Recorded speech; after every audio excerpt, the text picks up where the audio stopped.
this video, I will show you 5 awesome tips and tricks that you need to know as a PUBG player, and I hope those tips will help you to become a better player at this game. Starting with the tip number 1, suppose you're in the middle of a gunfight and your health is so low, so you have to use health kits to heal up, but you're covered by multiple enemies. So in this type of situations, you have to throw the Molotov in the entrance area, where your enemies will most likely to come from. Anyway, the Molotovs will burn for about 9 seconds, that's enough time for you to use the first aids. But even if the players came through the Molotov, they will lose about 80 to 90% of their health, so you can kill them easily, or some enemies will get knocked immediately. So always remember to throw Molotov while healing in the middle of a gunfight, this will definitely save you in those situations. Molotovs are really powerful now, especially when your opponents are camping in a room, you can simply throw them inside and have fun. Example like this.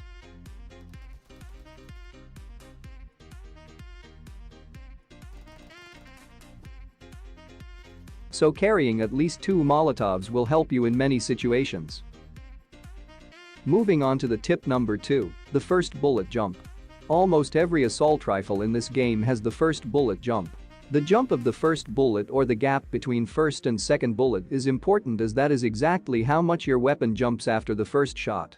Because of the first bullet jump, you are more likely to miss few shots at the beginning of your spray, and this will make everything fall apart. This is the reason why most of your shots won't get connected after the first shot.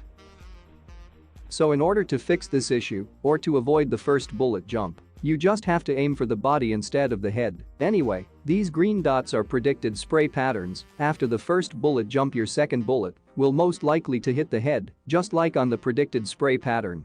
After the first bullet jump, the recoil will be constant, so it will be easy to control the spray. Note, aiming for the body is only applicable for long and mid-range fights. Moving on to the tip number 3, this tip is about aim assist. If you don't know how aim assist works, it simply drags your crosshair or your aim towards your enemy, example like this. Anyway, after some testing with aim assist, I found that aim assist will work at its full capacity only when your enemy is standing like this. As you can see, the aim drags itself towards the enemy. But when the enemy is crouching, the aim assist doesn't work at its full capacity. It doesn't drag the aim towards the enemy like it used to do before when the enemy is standing. So it doesn't mean the aim assist won't work when the enemy is crouching. It does work, but not as effective as it would be when the enemy is standing. Here is the side-by-side comparison. When the enemy is standing, the aim assist activates immediately and instantly, but when the enemy is crouching, the aim assist will take some time to activate. And when the enemy is proning, the aim assist may not work at all. So what I mean is that the aim assist will work at its full capacity when the enemy is standing, and when the enemy is crouching, the aim assist will not work at its full capacity. It takes time to activate itself, and when the enemy is snaking, the aim assist may not work at all. So this shows us that crouching and spraying is a lot safer than standing and spraying, and also crouching will reduce recoil. And when you go prone, aim assist doesn't work on you, so it's really hard to spray at someone when they are snaking, especially in long-range fights. Plus it also reduces almost half of the recoil.